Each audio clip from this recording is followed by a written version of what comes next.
ሰላም እንዴት ናችሁ? እንኳን ወደ ቻናል በሰላም መጣችሁ። ይኸውላችሁ ዛሬ በርበሬ ከወፍጮ ቤት የገባ በርበሬ እየቀመስኩ ነው። ከወፍጮ ቤት ልበል እንደዚህ ቀመስ ነበር በፊት ኢትዮጵያ። በርበሬ ልናዘጋጅ ነው ዛሬ። ይኸውላችሁ ይሄን ቃሪያ አዘጋጅቻለሁኝ። ቤል ፔፐር ይባላል ወይም ደግሞ የፈረንጅ ቃሪያ በተለምዶ የምንለው። በጣም ቆንጆ ቃሪያ ነው። እኔ ከቤቴ አይጠፋም፣ በጣም ነው የምወደው። በተለይ በቫይታሚን ሲ በጣም የበለጸገ ነው። ሌሎች ቫይታሚኖችም አሉት ላይክ ቫይታሚን ኤ፣ ቫይታሚን ኢ፣ ፖታሺየም አይነት ቫይታሚኖች አሉት እና በጣም ለጤና ቆንጆ ነው። ስለዚህ በርበሬ አዘጋጅተን ይሄንን በተለይ ጨጓራችንን ለሚያመን ሰዎች በጣም ጠቃሚ ነው ብዬ አስባለሁ። ልጆቻችንን በርበሬ ማስለመድ ለምንፈልግ ሰዎችም ስለማያቃጥል ያው በርበሬ መስሏቸው ይበሉታል። ያው ያደጉ በርበሬውን እየለመዱ ይሄዳሉ ማለት ነው።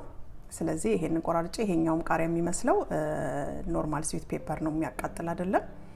ይሄንን እንግዲህ እናዘጋጃለን። ወደ አዘገጃጀቱ እንሄዳለን። አብራችሁኝ ቆዩ። በነገራችን ላይ በደንብ ጥብ አድርጌ ነው አዘጋጅቼ ያቀረብ። አሁን በርበሬያችንን ወደ መከታተፍ ነው የምንሄደው። ቃሪያችንን ማለቴ ቃሪያው ይሄ እንግዲህ ወደ 92% ውሃ ነው ውስጡ የሚይዘው። ይሄ ቃሪያ በጣም አነስተኛ ካርብ ነው ያለው፣ ካሎሪውም በጣም ትንሽ ነው እንግዲህ ከሌሎቹ። ስለዚህ አሁን ይሄንን በመፍጫ ፈጭቼ እንትን ብለው ውሃ ብቻ ነው የሚሆነውና እንትን ይሆናል፣ የሆነ ውሃ በውሃ ይሆናል። ግን እንደዚህ በቀጫጭኑ ክትፍ አድርጌ ለማድረቅ ሞክራለሁኝ ማለት ነው። ቤት ውስጥ ነው ማደርቀው። እናንተ ግን ፀሐይ ካላችሁ በፀሐይ አድርቁት። ፀሐይን የመሰለ ነገር የለም የተፈጥሮ ነገርና በፀሐይ አድርቁት። ስለዚህ አሁን እንደዚህ ክትፍትፍ አረግና በቀጭኑ ከትፍና ቤት ውስጥ የምግብ ማድረቅ ያለኝ በሱ አደርቀዋለሁኝ ማለት ነው። በደንብ እስኪደርቅ ድረስ አደርቀዋለሁኝ ማለት ነው። በኦቭንም ማድረቅ እንችላለን። በነገራችን ላይ ኦቭናችን ያው እንግዲህ እዚህ ሀገር ከኢትዮጵያ ውጭ ምንኖር እናቀዋለን። ቦታውም ቅዝቃዜውም አየሩም ስለማይመች እንደ ልባችን የምናዘጋጀውን ነገር አድርቀን ለመስራት ያስቸግረናል። ኦቭናችንን ሎው ሂት ላይ አድርገን በሱ ማድረቅ እንችላለን። እንዳይቃጠልብን ተጠንቅቀን ማለት ነው። ያው በርበሬ ነገር ስናደርግ እዛ ውስጥ ቶሎ ይቃጠልና ጣዕሙም ነገር ይጠፋል። ይሄ እንኳን እርጥብ ስለሆነ ይቋቋመዋል። ይኸውላችሁ እንደዚህ ሁሉንም ከታትፌ ጨርሻለሁኝ። አሁን የምግብ ማድረቅ ያለኝ እሱ ውስጥ አደርግና አደርቀዋለሁ ማለት ነው። ይኸውላችሁ እንደዚህ አነስ ያለች የምግብ ማድረቅ ያለችኝ እሱ ውስጥ አደርግና አደርቀዋለሁ። ያደርቀልናል። ይሄ ምንም ነገር ያደርቃል። በነገራችን ላይ ይሄ ማድረቂያ ይሄ እንኳን ከተገዛ ቆየት ያለ ነው። አሁን ግን አዳዲስ አሉ በጣም ቆንጆ የመግዛት ከፈለጋችሁ አማዞንም ላይ አለ። አንዳንድ ጊዜ እንግዲህ አየሩ ሲያስቸግረን ቦታም አፓርትመንት የምንኖር ከሆነ እናሰጣበት ቦታ የማይኖረን ከሆነ ይሄ ቢኖረን ብዙ ውድም አይደለም፣ ርካሽም ነው። እንደዚህ ትንንሾቹ በተለይ ርካሽ ናቸው። ቆንጆ ነው። ምንም ነገር ለማድረግ ይጠቅመናል ማለት ነው። ቋንጣ ምንም መስራት እንችላለን በዚህ። በቃ እንደዚህ ድርድር አረግና ሁሉም ላይ እያየሁኝ እስከሚበቃው ነገር እስከሚደርቅ ድረስ አደርቀዋለሁ። እንትኑ ማድረቂያው እንዳይግል ብዬ አንድ ቀለሊት ከዛ ደግሞ ጨምሬ እንደገና ሁለተኛም አድርቄዋለሁ በደንብ እንዲደርቅ። ትንሽ ቅዝቃዜ ስለሆነኛ ጋር አሁን ቶሎ ልዝዝ ማለት ባህሪ ያለው። እንደዛ የሚሆንባችሁ ከሆነ ደግሞ አመስ ማድረግ ይቻላል በመጥበሻ ወይ ደግሞ ኦቨናችን ውስጥ ትንሽ አንድ 10 ደቂቃ ማቆየትም እንችላለን። 5 ትሪ ነው ያለው ይሄ። 5ቱም ላይ እንደዚህ ደርድሬዋለሁኝ። እያየሁኝ የላይኛውም እንዲደርቅ እያገላበጥን ማለት ቦታውን እያቀያየርን እናደርቀዋለን። በቃ እንደዚህ ሰክቼ ደርቆ እንገናኛለን። እዚህ ጋር አሁን ደርቆ ልፈጨው ነው። ስለዚህ ቅመሞችን እያዘጋጀሁ ነው። እንግዲህ ብዙ ቅመም ባንጨምርበት እንዳልኳችሁ ዋናው ለጨጓራ ለሚያመው ሰው ነው ይሄንን ነገር። አሁን ለራሴም ማዘጋጀው አሁን ጾምም እየመጣ ስለሆነ እዚህ ጋር ቅመም አለኝ። ይሄ በሶ ብላ ነው። ኮረሪማ አለኝ እዚህ ጋር። ቅመም ባናበዛ ጥሩ ነው።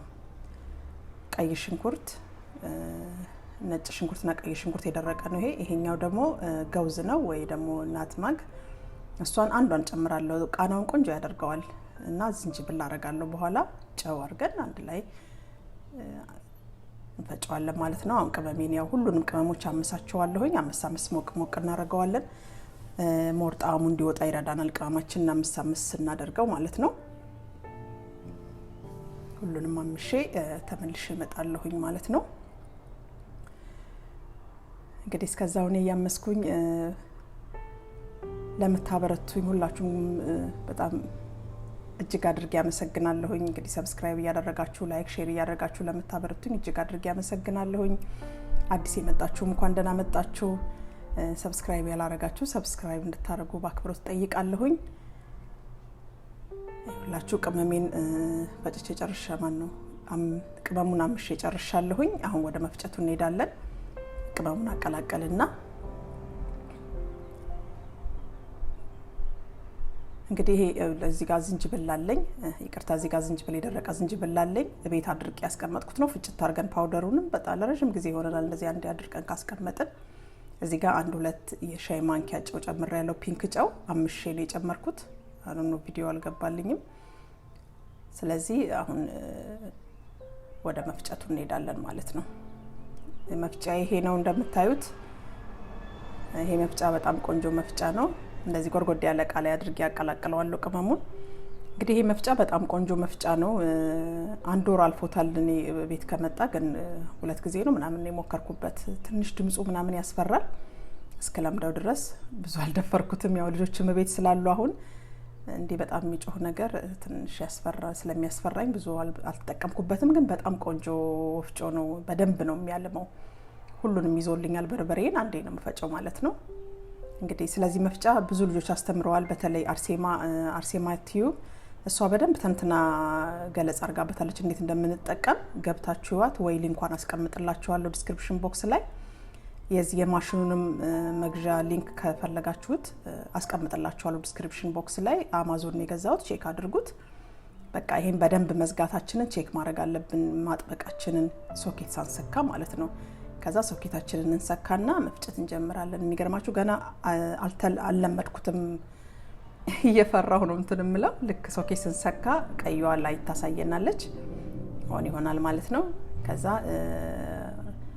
አለን መክፈቻ መዝጊያ ያለው እስከ 5 ቁጥር ድረስ አድርገን መፍጨት እንችላለን እኔ ግን በአንድ ቁጥር ነው ይሄን የፈጨሁት ይሁት እንደምታዩት ከፍት ዝግት ያደረኩት ነው ማለት በጣም ፈርቼው በጣም ድምጹ ይጮሃል በቃ ትልቁ እንትን ያየውበት ይሄ መፍጫ ይጮሃል በጣም ያው ልክ እንደ ኢትዮጵያ ድንጋይ ወፍጮ የምጮህ ነገር አለው እና አካባቢያችሁ ልጆች ባይኖሩ ጥሩ ነው ይሄንን ስትፈጩ ትንሽ የካርበንም ሽታ አለው ስለዚህ ልጆቻችሁን ሌላ ክፍል ውስጥ አድርጋችሁ ብትሰሩ ጥሩ ነው በያስባለሁኝ እኔ እውነት ለመናገር ብዙ መፍጫ ሞክሬያለሁ እንደዚህ አስደስተኝ መፍጫ የለም በቃ እንዴት አድርጎ ልክ ኢትዮጵያ ውስጥ ቤት ተፈጨነ የሚመስለው ብና አድርጎ 30 ሰከንድ የሚሆን ራሱ አልፈጨውትም እኔ በጣም ያው በርበሬም ስለሆነ ይደቃል አክቹአሊ እህል ነገር ሲሆን ነው ሩዝም ፈጭቼበታለሁኝ ይፈጫል በደንብ ይወላችሁ እንደዚህ ቡና አድርጎ ፈጭቶታል በጣም ቆንጆ አድርጎ ነው የፈጨው በጣም ቆንጆ በርበሬ ነው የሆነው እንግዲህ ሰርታችሁ እንድትሞክሩት የእውነት በተለይ ጨጓራችሁን የሚያማችሁ እንግዲህ 10 የጨጓራ ምለው እኔ በዛ ውስጥ ስላለፍኩኝ በእንዴት እንደሚያሰቃይ ስለማቀው ነው ብዙ ኢትዮጵያኖች ምን እንቸገራለን በዛ ነገር ምነግራችሁ ነገር ምግባችሁን ካስተካከላችሁ ጨጓራ በራሳችን የምናክመው ነገር ነው እኔ በጣም ተሰቃይቻለሁ ብዙ ጊዜና እዚህ ሀገርም ከመጣሁ ብዙ ህክምና ወስጃለሁኝ ግን በደንብ ለውጥ ያየሁት ራሴ ምግቤን ሳስተካከል ነው ስለዚህ ምግባችሁን ካስተካከላችሁ ጨጓራችንን ማከም እንችላለን ይሄ በርበሬ በጣም ቆንጆ ነው እውነት ለማጋነን አይደለም ሞክሩት አያቃጥልም በጣም ብዙ ቫይታሚን እናገኛለን ማቁላላት አሁን ለምሳሌኛ በርበሬ ስንሰራ በጣም ብዙ ሰዓት እናቁላላለን ይሄ ግን መቁላላት ስለማያቃጥል መቁላላት አያስፈልገውም ብዙ ሰዓት ከለሩም በጣም ቆንጆ ነው እንደምታዩት በነገራችን ላይ ፓፕሪካ ብለው ይሸጡታል እዚህ ሀገር ያው ቅመም አይጨምሩበትም እንጂ ፓፕሪካ ፓውደር ማለት ነው ይሄ ለማሪኔት ለማድረግ እንጠቀምበታለን ወጥ መስራት እንችላለን ለምንም ነገር ይሆናል ሽታው በጣም ነው በቃ የሚያጓጓው ይኸውላችሁ እጄ ላይ ቁርስ አድርጌ እንደ ልጅነቴ እየቀመስኩ ነው በርበሬውን የእውነት በጣም ይጣፍጣል ስለማያቃጥል በቃ ደስ የሚል ጣም ነው ያለው ከቅመሙ ጋር በቃ እንዴት እንደሚጣፍጥ ልነግራችሁ አልችልም በጣም ነው የወደድኩት ፍርፍርም ሰርቼ የጾም ፍርፍር ሰርቼበት ነበር በጣም ቆንጆ ነው ከለሉ ራሱ በጣም ነው የሚያምረው እንግዲህ እንድትሞክሩት ጋብዛችኋለሁ በተለይ አሁን እንግዲህ ጾም እየመጣ ነው ስለዚህ የሚስማማንን ነገር ያደረግን ጾማችንን ለመቀበል ይረዳናል በያስባለሁ ስለተከታተላችሁኝ እጅግ አድርጌ አመሰግናለሁ እግዚአብሔር ያክብርልኝ በቀጣይ ቪዲዮ እስክንገናኝ ድረስ ደህና ሁኑልኝ ቻው